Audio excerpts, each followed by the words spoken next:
이번 보고서는 건설회사 중심입니다. GS건설, 현대건설, DLENC, JSND, 대우건설까지 알아보도록 하겠습니다. 자, 먼저 GS건설입니다. GS건설의 매출액은 2.62조 원이고요. YOY 대비해서 마이너스 7% 하회를 했고, 영업이익 같은 경우에 1924억 원으로 마이너스 6% 정도 연간 하락을 했습니다. 자, 주택 분야 확대에 따른 건축, 주택 부분의 신사업 매출액은 12%와 20% 증가를 했지만 플랜트와 인프라 부분 매출이 크게 축소가 됐습니다. 그래서 전사 역시 좀 감소를 했고, 영업이익은 10% 하회를 했습니다. 그럼에도 불구하고 57,000원에 대한 이 목표가를 유지하는 이유는 2023년 상업 생산 예정인 연간 2천만 톤의 규모의 2차 배터리 재활용 사업 에르마와 그다음에 베트남 개발 사업의 첫 매출 인식이 잡힐 거기 때문에 성장 동력이 좋아질 것이다 라고 나와 있습니다. 자, 두 번째 GS건설은 55,000원 잡아놨고요. 네, 실적 앞에서 비슷하고요. 토모 싱가폴 T302 현장에서 코로나19로 인한 공기 지연, 그 다음에 그래서 1260억의 일회성 충당금이 반영이 됐습니다. 그리고 주택 공급이 3만 대를 하회를 했으나 공급 지연들이 있기 때문에 2월분을 고려하면 충분히 나중에 달성할 수준이고, 영업이익이 성장률이 최소 22%나 연간으로 기록이 될 것이다 라고 되어 있기 때문에 긍정적으로 보는 흐름이 잡혀 있습니다. 자, 마지막으로 여기는 57,000원 잡혀 있기 때문에 GS건설의 목표가는 보수적으로 잡아서 55,000원으로 저는 설정을 하도록 하겠습니다.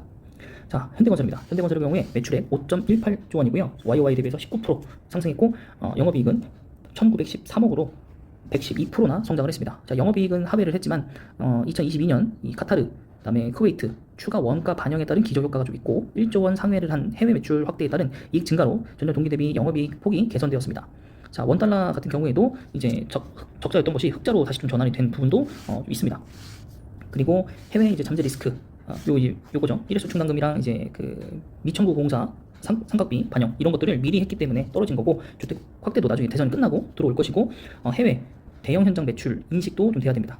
뭐 잔여 물건도 나와 있고 여기도 마찬가지로. 그리고 이제 오너 지분 있었습니다. 현대 엔지니어링. 근데 이건 사라졌죠. 왜 사라졌냐? 초래됐으니까. 근데 뭐 언제나 다시 한번 나올 얘기합니다. 자, 그래서 해외 수주 확대 포인트가 좀 있다라고 나와 있고요.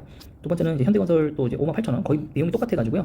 잡지는 않았고, 여기는 이제 4만 원 정도 좀 적네요. 4,000원 정도. 그다음에 여기도 거의 똑같은데 해외에 어떤 사업이 있냐? 사우디 마잔, 그다음에 카타르 루샤일 프라자, 그다음에 이라크 바스라 정유공장, 그다음에 파나마 메트로 등의 대형 현장들이 남아 있고요. 매출의 흐름들이 좋아질 거고, 지연됐던 사우디, 그다음에 필리핀 남북철도, 그다음에 대형 프로젝트 수주 입찰이 오래 기다리는 상황이기 때문에 이걸 따내게 된다면 더 좋아질 것이죠. 여기는 목표가 굉장히 높습니다. 64,000원, 64,000원. 그 다음에 여기도 67,000원. 네, 여기는 뭐가 잡아놨냐면 주택 부분 이외에 국내 SOC 예상 증가에 따른 그린 뉴딜 정책, 그 다음에 저탄소 전환 가속화 등에 따라서 토목과 신재생에너지 사업의 신규 수주가 확대될 것이고, 유가 상승으로 인한 산유국의 가속화로 인해서 석가 플랜트, 그 다음에 줄루프 육성 프로젝트 아까 위에 있었던 것 같습니다. 이런 것들이 반등세가 나올 것이다 라고 되어 있습니다. 갭이 좀 크네요. 67,000원, 64,000원, 58,000원, 62,000원. 저는 6만원? 네, 6만원 정도 한번 잡아보겠습니다. 6만원. 6만원까지는 좀 잡아보겠습니다. 여기도 나왔는데 여기는 72,000원. 여기는 이제 어떤 거냐면, 외면하기 너무 큰 실적 기대감이 있다. 그리고 기대감인데 항상 기대감을 항상 이렇게 없애버리는 국내 시장이잖아요. 그죠? 그래서 저는 좀 보수적으로 잡겠습니다. 건설 쪽은 자체를. DLENC. 네, 10% 상회를 했습니다. 실적치를. 매출액은 2조 2천억 원. 영업이익은 2,690억. 그래서 영업이익은 전년 동기비 감소했으나 원가율 개선 효과에 따른 분기별 이익 증가가 이어졌고요. 건축 매출 확대에 따른 영업이익 개선도 효과가 있었습니다. 터키 법인은 오히려 환율 관련해서 손실 반영을 했고요. 신규 확주 및 확대 및 분양 증가, 이것도 아까 위에 나왔던 겁니다. DLENC가. 그리고 18만원. 네, 18만원. 되게 높죠? 상승률이. 그리고 현 주가를 만든 것은 그 건물 이제 공진 현상 그것 때문에 흔들린다, 그리고 붕괴되는 거 아니냐라는 이제 위험 때문에 그 투자 심리가 좀 떨어진 건데, 지금 아마 이제 어제 올랐을 거니까 한 11만원 정도 될 겁니다. 네, 그래서 뭐 그래도 많이 열려 있다라는 거. DLENC. 그다음에 이제 GS 이제 계열사 중에 하나인 JSND입니다. 자회사로. 여기는 이제 볼게 영업이익 뭐 이런 것도 뭐 하회를 하고 뭐 상회를 하고 이런 것도 있는데, 제일 중요한 건 수주 잔고 1.1천억 원 정도 되고요. 그다음에 6, 7년치에 대한 잔고 보유를 갖고 있다는 거. 수주 잔고가. 이것은 대형 건설사와 비슷한 수준이기 때문에 JSND가 굉장히 괜찮다라는 걸 보여주는 겁니다. 그 다음에 이제 RCPS가 뭐냐면 상환 전환 우선주 이고요. 그래서 EPS 희석이 될 거고, 또 SNI 건설 연결 실적에 따라서 또 EPS 최소 60%가 좀 증가가 되는데, 오히려 그러니까 나쁜 것보다는 좋은 걸 보자는 얘기고, 근데 단순 문제는 40%에 해당하는 유상증자 경험이 있습니다. 그래서 내부적으로도 기업 결합 심사도 남아 있고 대선 변수 남아 있기 때문에 상반기 중에 만약에 이것을 완료가 되고 나면 이제 좀 조정을 다시 하겠다라고 되어 있기 때문에 JSND는 이제 그 투자하는 거 있어서 좀 제외를 해야 될 것 같고, 대우건설 같은 경우에 10% 상회를 했고요. 매출액은 2.44조 원이고 영업이익은 2,043억 원입니다. 엽기적 현상이 있고요. 그다음에 뭐 자산 손상이라든가 이런 것들이 나와 있습니다. 여기도 뭐 다 똑같은 얘기고 다른 건설사들 거의 다 비슷한 얘기고 2월 말에 대주주 중흥 SEC가 인수를 했기 때문에 그게 결론이 끝나야 뭔가 투자라든가 이런 게 나올 수 있을 것 같고 2월 내에 나올 수도 있고 안 나올 수도 있다는 얘기도 좀 있습니다. 노조 이제 인수 조건이 좀 있기 때문에 좀 반발이 좀 있을 수 있겠죠. 그래도 일단은 대우건설 좋은 건 2천억 원이 넘는 영업이익을 일단 기록했다라는 거. 그래서 상대적으로 견조하다. 그래서 만약에 중흥 SEC와 합치면 어떻게 될까? 뭐 이런 거고요. 여기는 이제 대우건설 7,300원. 네, 7,000원, 8,300원. 그러면 저는 한 7,500원? 왜냐면 인수 얘기가 있으니까 그 정도 잡아보도록 하겠습니다. 여기는 이제 인수 일자가 마무리가 돼야 되는 거고요. 여기는 거의 다 마무리가 됐고, 아니죠. 두 회사가 비슷하긴 하네요. 네. 그럼 대우건설도 조금 제외를 좀 하겠습니다. 네. 일단 두 기업은 끝나고 나서, 인수가 끝나고 나서 행보에 따라 결정을 하겠습니다. 네, GS건설이고요. 네, 건설주들이 반등을 좀 했습니다. 네, 그래도 여전히 좀 높아져 있는 부분들은 좀 있어서 들어가기가 좀 쉽진 않고, 또 이제 부정도로 보고 있는 그 상황들도 있기 때문에 좀 들어가기 좀 어렵고요. 차트는 되게 좀 빨리빨리 볼게요. 건설주 다 비슷하니까. 현대건설이 제일 많이 올랐죠. 왜냐면 반등도 일어났지만 두 번째 그 현대 엔지니어링 상장이 이제 철회가 됐기 때문에 그 부분에 있어서 현대건설이 부주주 매출 나오는 이런 물량들을 신경 쓰지 않아도 되기 때문에 좀 괜찮다. 그리고 사실 좀 많이 빠졌습니다. 현대건설은. 네, 그렇죠? 네, 월봉상 차트 보시면 보이겠지만 이 GS건설이 이렇게 해서 올라왔는데 여기 계속 떨어졌단 말이죠. 그래서 현대건설은 괜찮다. 그래서 이 부분 네, 실적도 뭐 하향하는 건 아니고 있고 통당통당 하고 있습니다. 네, 됐죠? 그 다음은 DL ENC 한번 보겠습니다. DL ENC가 7% 올랐습니다.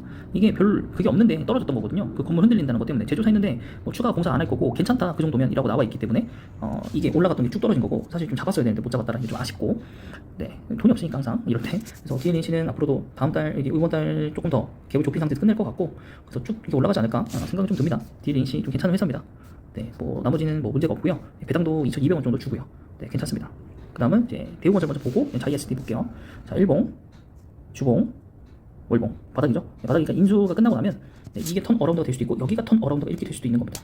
네, 근데 대부분 제가 7,500원 잡았으니까 정고점까지 못 갈 것 같고 여기 요 정도 인수 기대감으로 올라갔으니까 일단 실적 모멘텀으로 요 정도 올라가고 그 다음은 나중에 결정되겠죠. 네, 그 부분들 남아 있다라는 거 기억해 주시고 자이SD 4% 올랐고요. 네, 여기도 크게 올랐네요. 이렇게 보면 네. 자이SD는 이렇게 해서 진짜로 이렇게 해서 고점 뚫을 수도 있겠네요. 고점 뚫을 수도 있겠다라는 얘기. 근데 상반기 내에 나올 거기 때문에 뭐 어떻게 될지 몰라요. 네. 어떻게 될지 모르고 그래서 오히려 약간 GS건설을 사기보다는 차라리 좀 자이SD를 사기 낫지 않나. 네. 생각 들고요. 몸좀 굉장히 좋네요. 자이SD 수주 잔고도 되게 많고 PR도 좋고, 네. 배당도 주고. 네. 그래서 저는 오히려 자이SD가 제일 낫지 않나. 네. 그래서 이 5개 중에서 현대건설, DL ENC, 자이SD 이게 제일 좋은 것 같습니다. GS건설 대신에 이제 그 추천을 해드리는 거기 때문에 뭐 요 정도. 네. 그 중에 제일 탑픽은 DL ENC. 그리고 그 다음 자이SD인 것 같고 그 다음에 이제 현대건설을 전 좀 잡아보겠습니다. 네, 어쨌든 또 건설도 많이 올랐다가 또 대선 앞두고 문제들이 많이 발생해서 그 광주 참사 때문에 붕괴 사건 때문에 좀 안 좋은데 일단은 그 희생되신 분들 너무 상가의 그 고인의 명복을 빌고요. 좋은데 가셔가지고 좀 남은 그 사후세계는 잘 모르긴 하지만 좀 잘 편안하게 좀 쉬시기 바라고. 나머지 건설회사들은 좀 이런 안전 강화에 좀 신경 좀 썼으면 좋겠고 아무리 수익이 조금 덜 나더라도 다른 쪽에 수주를 더 많이 받으면 되잖아요. 그죠? 그래서 좀 잘 짓고 특히 국내에 짓는 건 좀 잘 짓고 물론 해외에 발생하면 정말 국제 소송 걸리고 할 수도 있겠지만 해외도 잘 짓는 건 뿐더러 국내는 정말 더 잘 지어야죠. 국내 회사인데 국내 건물을 대충 지는 게 말이 됩니까? 네, 그래서 우선적으로 그 HDC 현대산업개발 발로 벌어진 이 건설사들의 폭락을 이제 어떻게 좀 잘 마무리를 짓고 건설사들 수주를 어떻게 따냐에 따라서 정말 다 같이 폭발적으로 오를 수도 있고 또 개별적으로 호재가 있는 종목들만 또 오를 수도 있다는 점 설명해 드리고요. 이번 보고서는 여기까지 하도록 하겠습니다. 영상이 마음에 드셨다면 구독과 좋아요 그리고 댓글까지 부탁드릴게요.